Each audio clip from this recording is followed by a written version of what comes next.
नमस्कार, आप देख रहे हैं खबर उत्तराखंड पर स्पेशल रिपोर्ट। मैं हूं आशीष तिवारी। उत्तराखंड में आमतौर पर अधिकारियों को लेकर जो धारणा है वो यही है कि सरकार और अफसरशाही में रस्साकशी चलती रहती है। सरकार जो चाहती है वो अफसर करते नहीं हैं और अफसर जो चाहते हैं वो सरकारें कर नहीं सकती हैं। कहा यह भी जाता है कि राज्य को अफसर अपने हिसाब से चलाते हैं, लेकिन पिछले कुछ वक्त में क्या ये धारणा बदल रही है? ये सवाल इसलिए क्योंकि धामी सरकार में अफसरशाही और सरकार के बीच फिलहाल कोई बड़ी अदावत देखने को अब तक नहीं मिली है।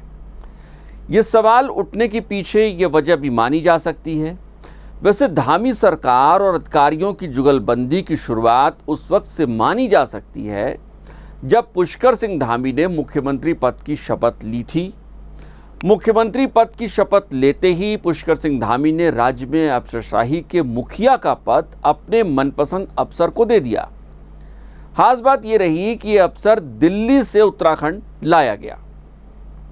सीएस के तौर पर एसएस संधू की तैनाती ने साफ कर दिया था कि अफसरों के साथ तालमेल के लिए धामी ने अफसरों के मुखिया के साथ तालमेल बैठा लिया है या फिर तालमेल वाले अफसर को ही मुखिया बना दिया है।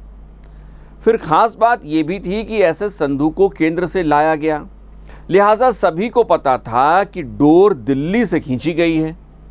फिर धीरे धीरे समय बीतता गया और मुख्यमंत्री अपने इर्द गिर्द ऐसे अफसरों को लाते गए जिनके साथ जुगलबंदी अच्छी बन सकती थी। आईएएस मीनाक्षी सुंदरम, आईएएस विनय शंकर पांडे इसी कड़ी का हिस्सा माने जा सकते हैं। उत्तराखंड की सीनियर आईएएस राधा रतूड़ी भी, उनका भी साथ खूब मिल रहा है। ऐसे में अफसरशाही काम तो करने लगी है। उत्तराखंड सरकार इस वक्त इन्वेस्टर समिट की तैयारी में है। ये सरकार के लिए बड़ा टास्क है। धामी सरकार चाहती है कि समिट को सफल बनाया जाए। हालांकि ये सरकार को भी पता है कि बिना अफसरों की मदद के इस आयोजन को सफल तो बनाया ही नहीं जा सकता।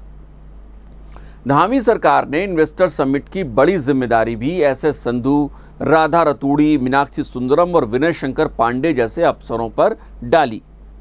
जाहिर है कि इस बड़े आयोजन को सफल बनाने के लिए खासी मशक्कत करनी पड़ेगी। हर छोटी से छोटी चीज़ पर ध्यान देना होगा।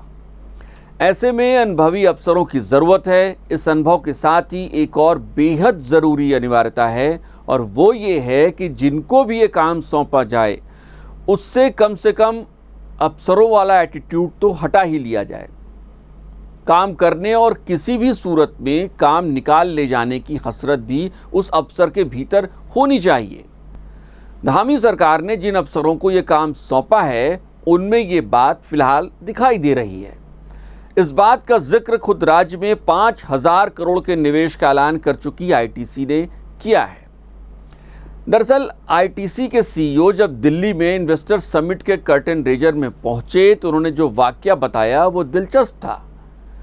आईटीसी के सीईओ की माने तो आईएएस मीनाक्षी सुंदरम और रोहित मीना खुद ही इन्वेस्टर समिट के संबंध में उनसे मिलने उनके दफ्तर में पहुंच गए। जाहिर है कि इन दोनों ही अधिकारियों का ये कदम आईएएस अफसरों के परंपरागत रवैये से अलग है।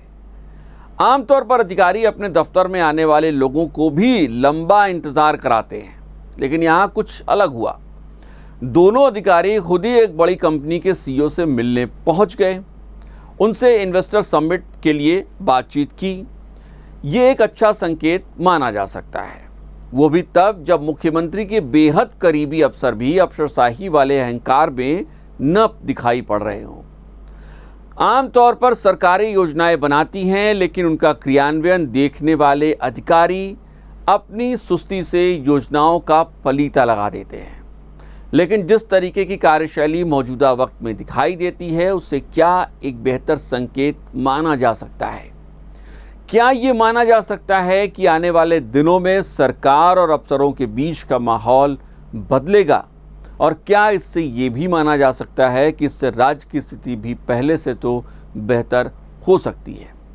आपकी इस विषय पर क्या राय है, हमें कमेंट करके बताइए। अगर आप हमें फेसबुक पर देख रहे हैं तो हमारे पेज को फॉलो करें, और अगर आप हमें यूट्यूब पर देख रहे हैं तो हमारा चैनल सब्सक्राइब करें, बेल आइकन भी ज़रूर दबाएं। नमस्कार।